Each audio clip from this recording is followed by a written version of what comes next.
I'm you? doing well. How are you? I am excited to be talking to you today. You have just made my day. Thank you so much for being here for this CEO coffee chat. We are kicking off Suicide Prevention Week together today in this moment.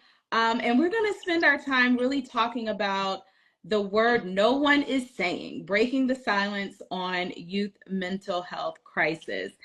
So again, thank you for taking time out of your busy schedule to be with me today in our Instagram audience that I know folks are really eager to hear what you have to say. So for those of you who are newly joining us today, my name is Dr. Angela Glymph. I use she, her pronouns. I am the CEO of Pure Health Exchange.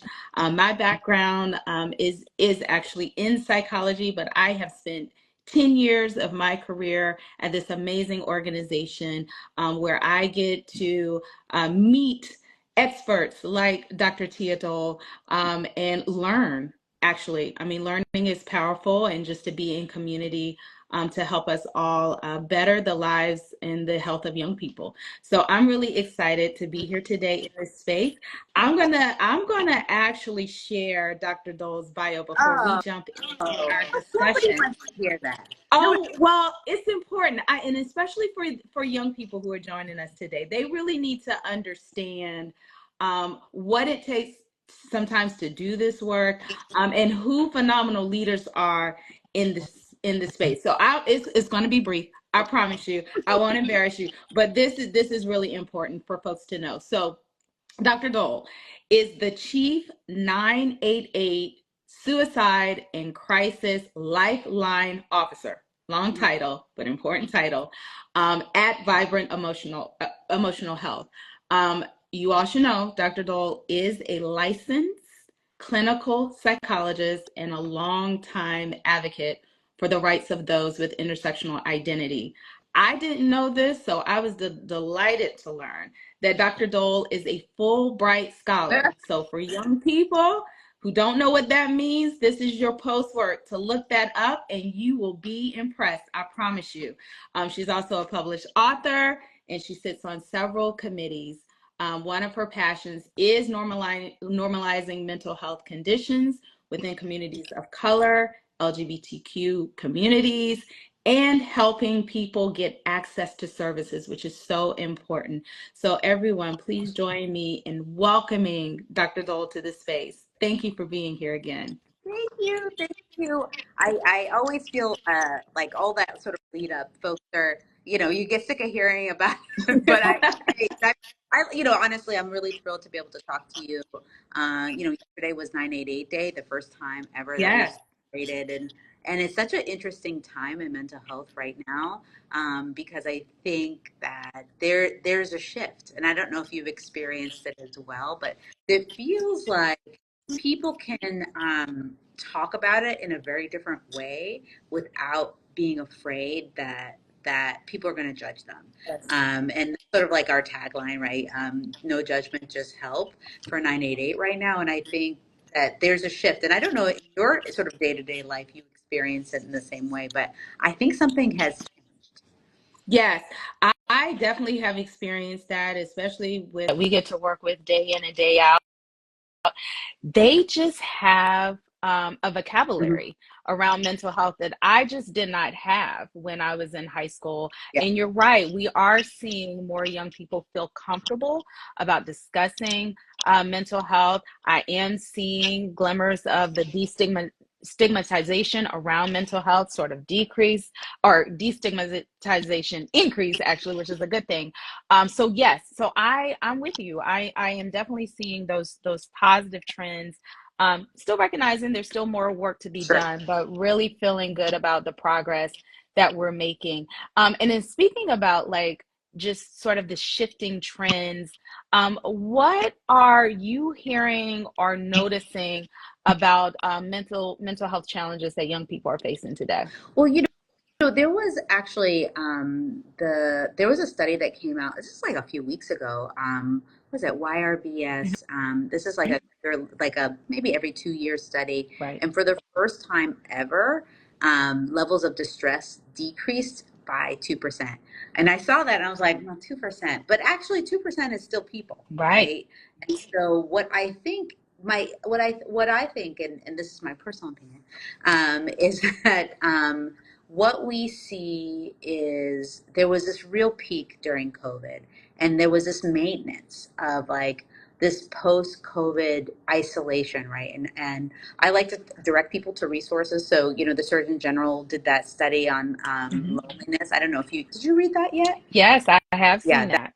that was like, I think, probably out of our federal government the best piece of work to talk about what is happening in our society and actually the isolation that people are experiencing. I don't know about you, and I always say, like, after COVID, people are like, "Do you want to go for brunch?" And I'm like, I'm good. I will cancel in a second. Whereas, like, pre-COVID, I would be like, "Oh yeah, no, that'll be fun." But I think what I see is that there is a stabilization. Like, it doesn't feel to me either, despite the fact that we've served more than 10 million contacts in less than 2 years.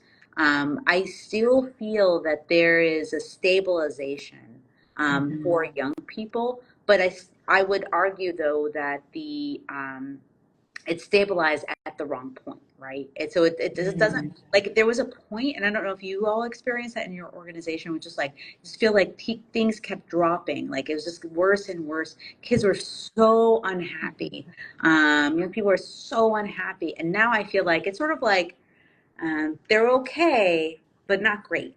And so it's an interesting point in time. And I think, not for nothing, the election coming up is extremely stressful for young people. Right. Climate change, there's a lot of things going on all at once.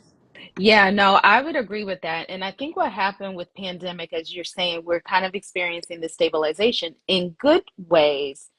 There was much more focus on the mental and emotional well-being of young people, and there was this sort of like proliferation of just information, resources, knowledge. I mean, certainly peer health exchange, right? Like, we expanded our health offerings to young people and doubled down and focused on mental and emotional supports. And we saw sort of that widespread focus. And so I do feel like, to some extent, maybe the benefits of that Mhm. is what we're seeing and what we're experiencing Well, and I as well. can Hmm. extend here because I think there wasn't a person that in during COVID that didn't either feel it Right. themselves or know someone in their home who was struggling. That's right. And I think that sort of like in the past, maybe access to privilege or whatever, it impacted 100% of people in this country.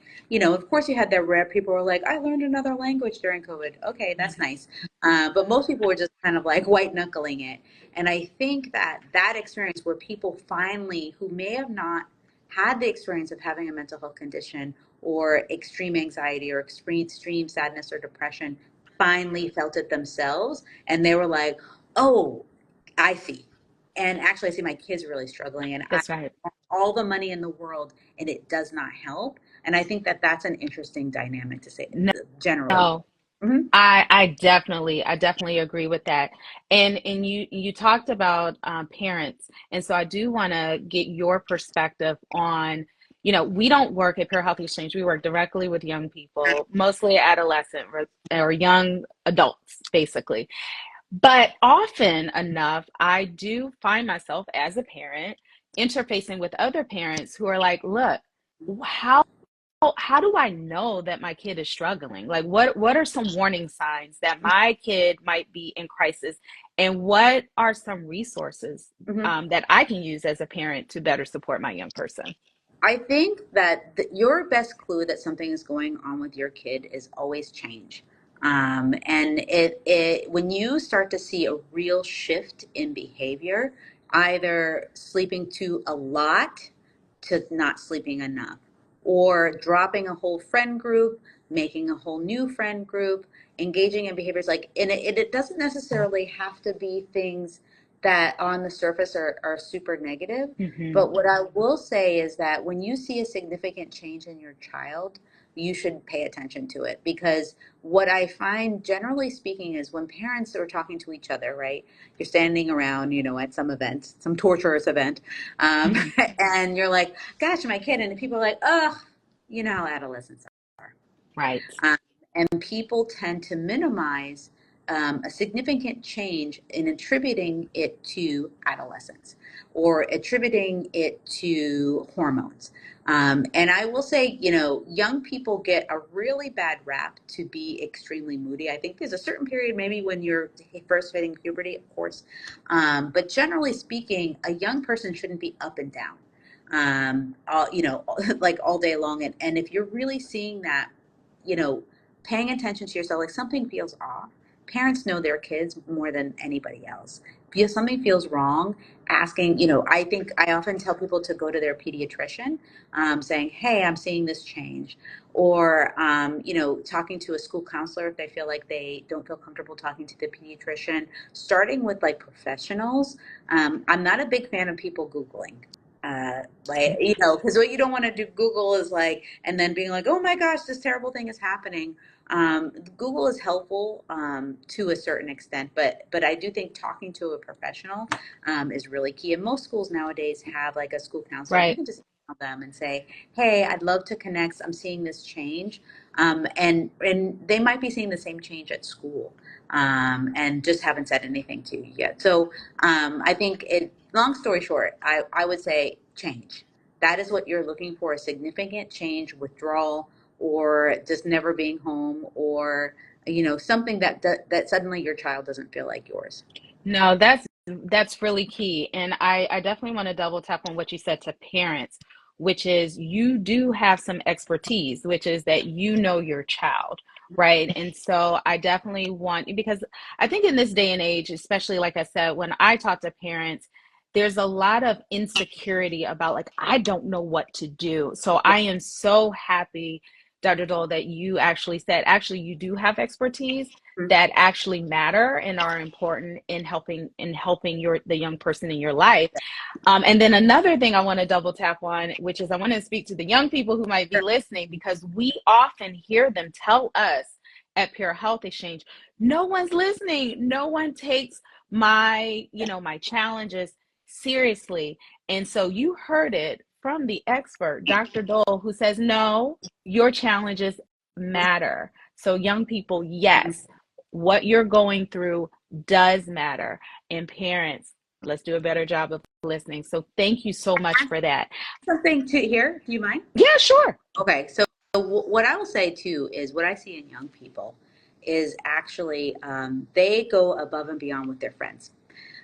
So what they'll notice is they'll see a friend and then they'll be up at night trying to help their friend, trying to talk to them, like Googling, looking up resources. Kids nowadays actually are incredibly generous with their time and helping friends. But the impact of that actually can be really challenging on Mm-hmm. that individual, all the help. And so, from my perspective, if there are any young people here, if you're helping someone and it's starting to actually be overwhelming, please talk to a trusted adult and say, "Hey, I actually need help. How do I manage this?" Because I've seen a number of times a young person have their own mental health be impacted um, because they're spending so much time helping others. No, that is so key what you're saying, because I mean, obviously, Pure Health Exchange really believes in peer Peer, support, yeah, right? Like that's what we do. We've seen the magic of that. But there is this line though where you want to make sure that you are being your best self first mhm, before you can support others. And so that's why it's so key. We love to share resources on one, how do you identify if your friend or a peer or a family member is in crisis? What are some things that you can do to best support them? And then how do you support yourselves right. in supporting people that matter to you? So I'm that is so important and such sage advice to give young Well, people, that we someone just we said have to watch that, ourselves. being Yeah. a good place for herself or themselves so they could hold space for other people. Like, I think, there's that old adage, right? Putting on your oxygen mask on a Yes. airplane, and then you can help other people. It is, and coming back to, you work with young people. Young people it's a funny thing because I think young people are so incredible now. Absolutely. Um, and when I think about all the things that are wrong in the world, I actually realize, oh gosh, it is young people today that are going to be the ones to solve the problem. But what an enormous pressure because, I'm Generation X. I think I'm Same Generation. here. I was talking about boomers and what we've all done to this, to the earth, and the idea of like, ooh, there's so much to correct here. It's an intense experience, I think. Absolutely, absolutely. And it's so much that young people are experiencing, Mhm. this generation is experiencing, that was not our experience when we were young people too. So there's also sort of that burden of, there's not that shared intergenerational experience, which can make it tough. And then it feels like, right, that then there's another burden, right, that young people have to carry, one, to make us understand, like, hey, this is a thing that we actually like deal with day to day, and we just need some support navigating that. So yeah, very, very important points that you're bringing up. Well, and I'm an off script type person, and I know you have a son. All of us, we can't even help them with their homework past uh, age 13. My kids came home and I was like, ooh, you're going to need a tutor for that. I'm not going to be able to help you. And so the Right. idea that this kid is 13, 14, and me as an adult can't help. Yes. And yet we're like, what you should get straight A's here, but you should also make sure that you are getting a lot of exercise. Make sure you hang out with your friends, but make sure you're home enough. Make sure you're doing your Right. chores. The juggling, it's not sustainable over the long term for young people right now. Yeah, yeah. Well, speaking of young people, so one of the things that I love to do is to actually give them a chance Oh, to cool. ask questions or share whatever is top of mind for them. So we do have a few questions that some of our young people have submitted. Would love to get your take on some of the things that they're raising. Okay, so the first question is, what are the most effective ways you found to cope with stress during high pressure, intense, they said study period, so you might have to go back to when you were to a young person. But what advice, So what many what years tools ago. would you offer? Right. I think, it's an interesting thing. So I think the word was study periods. There is a world where, like, let's say if you have midterms or finals coming up, Hmm. and I'm thinking high school age here, I Right. assume is probably the age. What I would actually say is figure out what you can take off of your plate. Hmm. So one of the things is we as parents or we as, loved ones, we still are expecting folks to have, what do you call it? Do your chores, do all the things. I actually would suggest to go to the parent and say, I have midterms. These are the 5 days where I know I'm going to be incredibly stressed. Can I actually stop my chores during this time period? Oh. I'll pick them back up. Figuring out like, hey, I have track practice. Can I talk to my coach? What can I take off? Let my friends know I'm going to be completely unavailable during, and I would say this is the same strategy that I would suggest to adults as well, which is that take off the things that are optional and talk to the people who are kind of making demands on you, in order to kind of really really focus. And then also the other part is to set time frames, right? So if you say to yourself, I actually work in this time block. I work in 1 hour increments. I'm going to work for an hour. I'm going to take a half an hour off. I'm going to work for an hour. I'm going to work until 9, and then I'm going to cut it off, no matter what, right? Because there's a rate of diminishing returns, right? After a certain point, whatever you're doing is not particularly helpful. And so, what it is actually what works for me in this moment, and how can I be strategic, and then on top of it, actually telling people in my life. So I'm summing up, telling people in my life, these are the things that are not going to happen during this time frame. Apologies in advance. I love that. Look, that's good advice for me right now. So thank you so much. I love that. I love that. Okay, the next question. What should I do if I'm worried about a friend's mental well-being? You talked about some of this, you've touched on it a little bit, but anything else you want to add I here? think this comes back to a trusted adult. I think that, it depends on what it is. I think young people are sort of facing really dangerous situations. So first, if it's a dangerous situation, a young person is engaging in risky behaviors, and you can decide for yourself what is risky. Maybe getting in a car with someone they don't know, maybe trying drugs that they shouldn't be trying. I think in that case, you probably will need to go to a trusted adult as soon as you can, because they could actually injure themselves. But if we're talking about something that's more subtle, self-injuring, I do think that you can go to the trusted adult, but maybe someone who doesn't have access to that other person. And you can tell them what's going on without telling them who you are talking about, and say, this is what I'm seeing in the person. And you can ask for resources. You can ask for advice on engaging with the person. But what I'll say very clearly is Googling and then engaging with the person at 2 o'clock in the morning is not your job, even if you're a wonderful person. What you want to make sure that that person is connected to resources that aren't just you, because a lot of young people they take on all that. And so talking to adult, and you can just say, I'm not going to tell you who it is. This is what's going on. What would you do if you were me? And have that connect that person to resources. And you can go back to the individual who's struggling and saying, hey, I can see those cuts on your wrists. Um, I talked to someone. I didn't tell them who you are. This is where I think you should go. That's amazing. That's amazing. Some of the things that you shared, I wouldn't have ever thought about. So, thank you. Thank you for sharing that wisdom. Okay, so this young person, self-care is on top of their minds. And so the question is, how do you approach self-care, and what strategies do you use to recharge mentally? Okay. I think that there's a lot of pressure for people to have hobbies. I will say, as someone, I'm trying to discover my hobby. I don't really have one yet. But I realize that, the thing that I do more than anything is read my book. So self-care doesn't have to be something that other people recognize as self-care. Correct. What it is simply is that something that actually makes you feel better. And it literally can be anything. It can be baking. It could be reading a book. I think one of my favorite things to do is to actually talk to my partner. He's the best person on the planet, and this I consider talking to him self-care.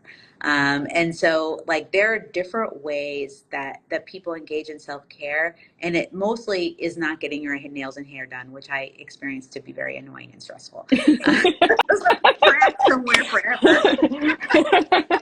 So it's self-care is an interesting thing. The key to self-care is actually doing something for yourself without feeling guilty. That's the key, especially for Yes. female identified folks, is like, oftentimes they'll be like, well, I should do this for someone else, but I'm not going to do this thing for myself. I think it really is about finding time for yourself, and actually maybe not doing something for someone else in it for to like that 20 minutes or an hour or 2 hours that you're going to do this thing for someone else, and be like, hey, I'm not going to do the thing. Why not? I don't want to. I'm a big fan of that. I know, we've heard it twice. I We've know, heard it but twice, Audie. self-care can also be setting boundaries. That's right. Hey, do I will cancel, and say, like, hey, my self-care is actually that I'm not going to go to brunch. Oh, why don't you want to meet for brunch? I just don't. This is what I've said recently. I don't have it in me today. That's good. I like that. I like that. Yeah, Mhm. no explanation. I mean, for me, I definitely resonate with what you're saying. For me, what it has been, I've had to learn over the years that self-care, I'm a high achiever. So I like to get things done, and I feel great about that. But what I've had to tell myself is that self-care is a necessity for Mhm. me Mhm. to be Mhm. productive. And I know people don't usually correlate those two in that way, but that is what I had to Mhm. learn. And it's still something that I'm learning and growing into. But if I don't do that, then I can't achieve the things that I want to achieve. So Mhm. it is a necessity for me Well, to do that. but it's an interesting thing, because I know you well enough to know offline that you have a goal, you set a goal for yourself.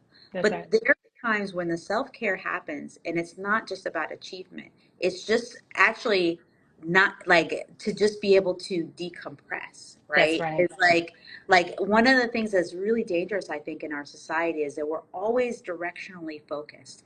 We need to move forward. We need to, and I Hmm. think it, in some ways, like ideally, I would love for us to just engage in self-care so that we can just be a person. Um, Hmm. just be, Yeah, just be a to person. just be, to just be. No, that's amazing. And yeah, and I love what you said about it doesn't have to be what other people recognize as self-care. It really is for self. Mhm. That's who it's for. So just hold on to what makes me feel good, what makes me be a whole person. That's Mhm. what I'm taking away from Dr. Dole. Okay, I think we have time for one more Yeah. question. One more question.